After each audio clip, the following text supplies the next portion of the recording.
Hello, everyone. I'm Erin Metz, a Senior Accessibility Specialist with the Disability Equity Office. I'm joined today by Katrina Johnson, who's providing ASL interpretation.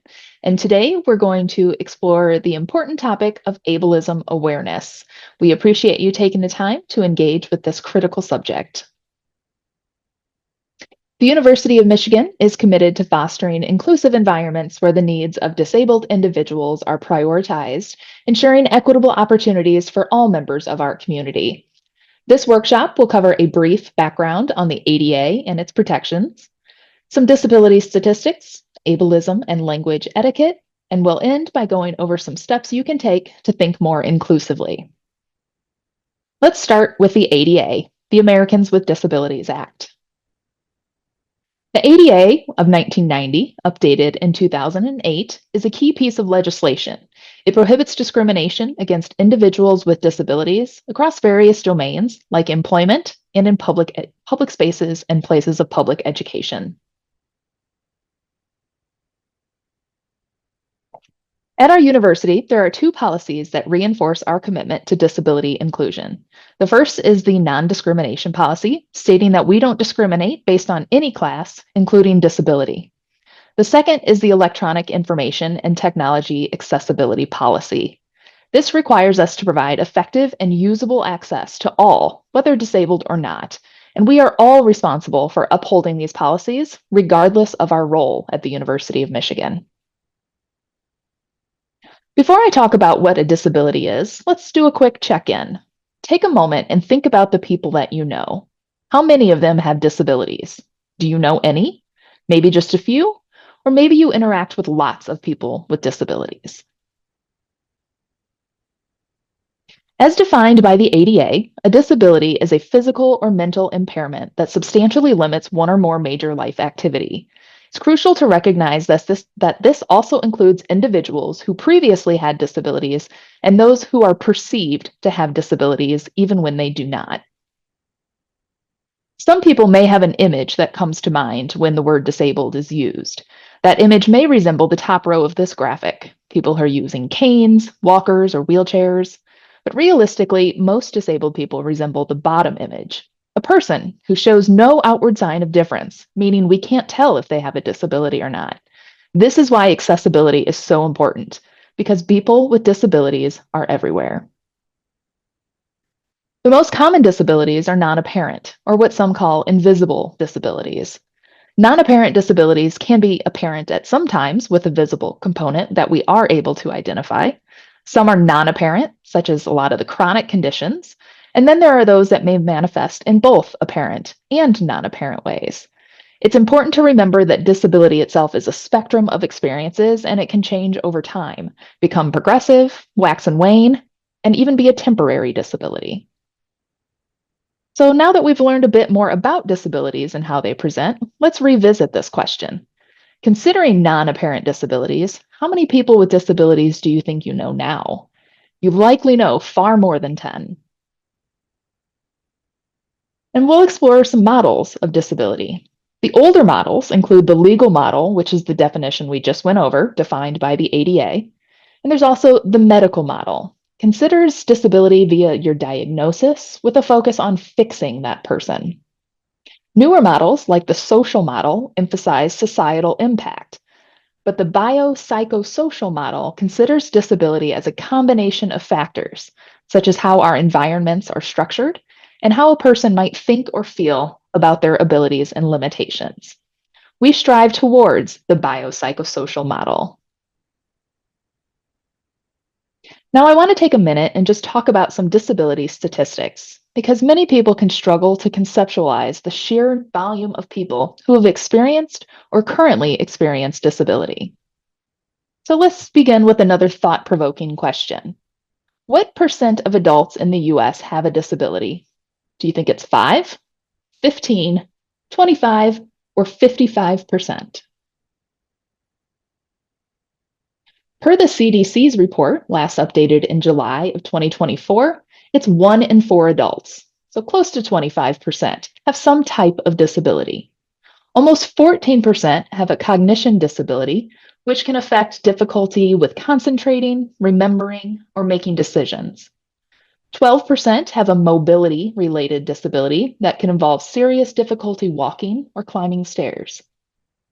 7.7% have difficulty performing errands alone. 6.2% are deaf or hard of hearing. 5.5% are blind or have other vision-related disabilities. And 3.6% have difficulty with self-care.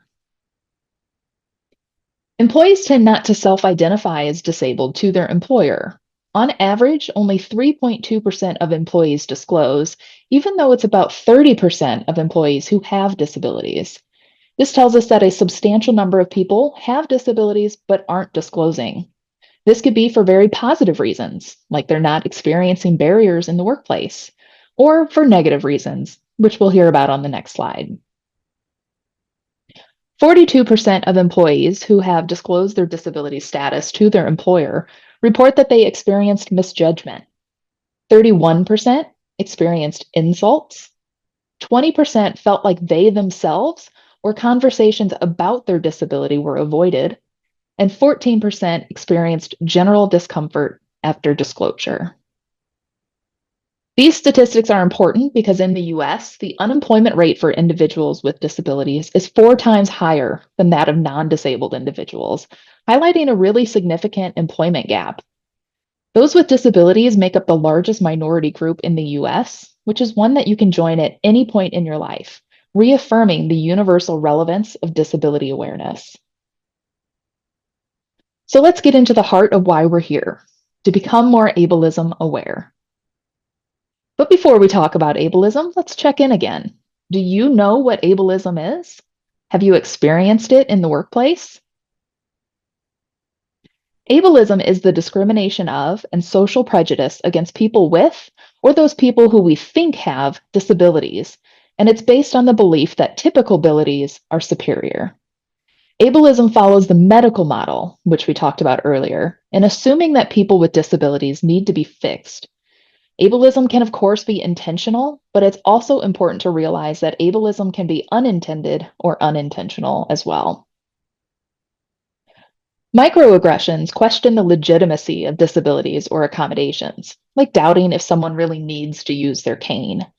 They can also look like interrupting someone who's taking extra time to speak or form a thought, speaking louder to explain something to a person with disability, and also requiring everyone to participate in the same way, such as requiring everyone to turn on a camera during a Zoom meeting. Remember that often these actions can be unconscious or unintended, but it's our responsibility to learn and modify our behavior. As we go through this list of microaggressions that disabled people experience in daily life, think of some of the microaggressions that you have heard or experienced. The first is denial of personal identity. I can't believe you have a family because there's no part of your life that's normal like mine. There's also denial of disability experience. We're all disabled in some way, so your thoughts and feelings are invalid or not important. Denial of privacy, because you're not allowed to maintain your private disability information. You need to tell me what happened to you or what's wrong with you. Helplessness. This could look like someone grabbing your arm and pulling you through a doorway because you can't do something by yourself because of your disability. Secondary gain. Hooray, we raised enough money to get you a wheelchair, and I enjoy the recognition for being nice to you. Infantilization. Oh, I'll just do it for you because you're not capable and I can do it better and faster. And patronization. Oh, you are just so inspiring. It must be so hard to be you, but you're special because you're living with a disability. Two of the most common microaggressions I hear are, why do we need to make something accessible? Because it's extra work for me. But we need to reframe this because the work is not complete until it is accessible. Remember that special practice guide I mentioned at the beginning of this presentation?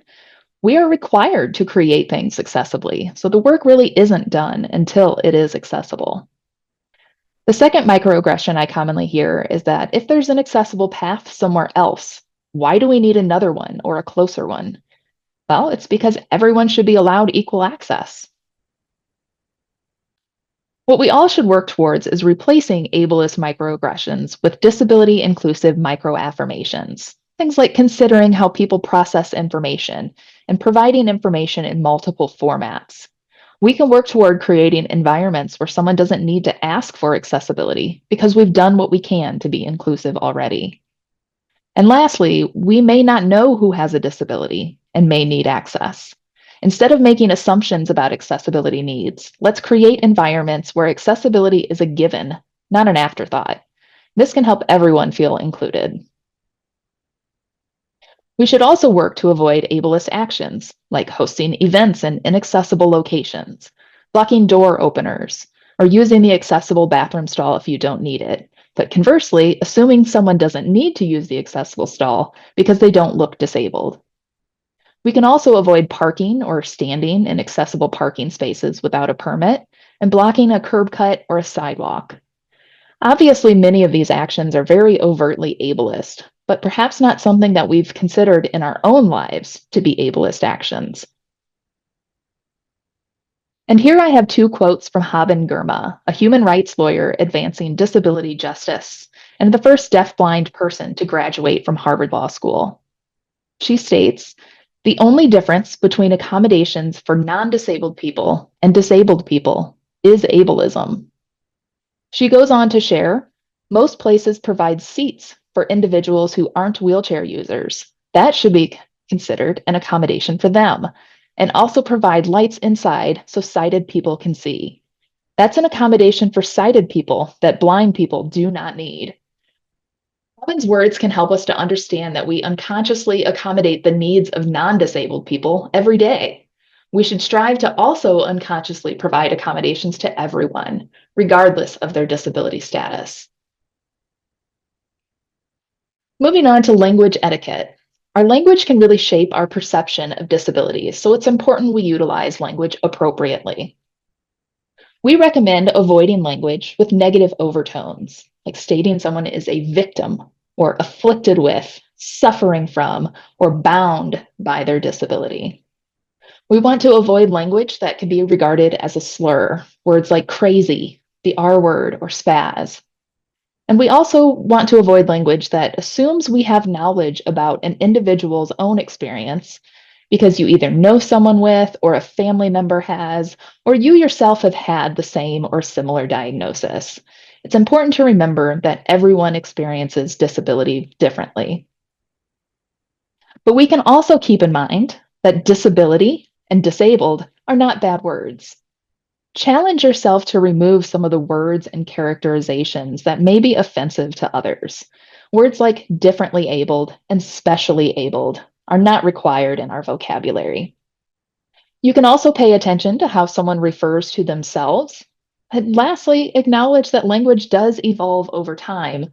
Words that we use now may not have been the same words as before, and maybe not the same words that'll be used in the future.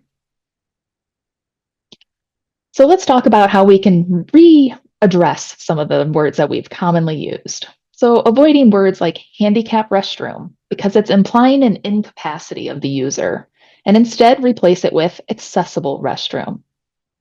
Avoid the term special needs because it's very euphemistic, and instead just call person disabled. Avoid the term wheelchair bound, which implies a confinement, and instead replace it with a wheelchair user or user of a wheelchair.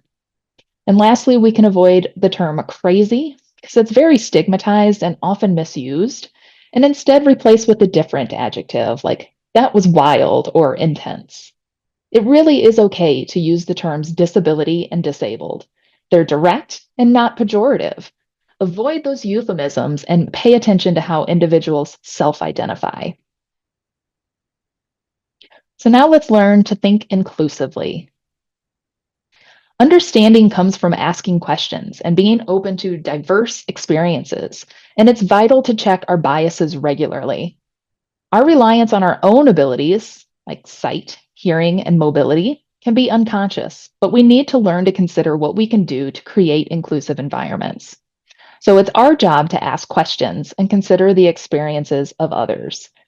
Think about various disability categories and ask yourself what you can do to create an inclusive environment for someone who has one or more disabilities. Disabilities are a natural part of diversity, and disabled people experience the world uniquely, just like everyone else. Disabilities might be chronic, long term, or temporary, and can be influenced by context. Understanding this can enhance our inclusivity. But accessibility is not just about making ad hoc adjustments or merely meeting legal requirements. It's not an enhancement or an unfair advantage. It isn't a burden or an afterthought, and it's certainly not only about what you think may be accessible. Accessibility is an ongoing process where we create equivalent experiences for everyone. So, this image, which you've likely seen before, shows a group of people trying to watch a soccer game, but they're behind a fence. In the first image, equality, they're all given the same size box to stand on. That's everyone given the same thing. Equity, though, is everyone given what they need to overcome the barrier of that fence. So, different size boxes to stand on. But accessibility is removing the barriers. There's no more fence that we can't see through. This way, everyone is included, and that is the goal. So, thank you all so much for joining us for this important topic. Please make sure you reach out with any questions that you might have.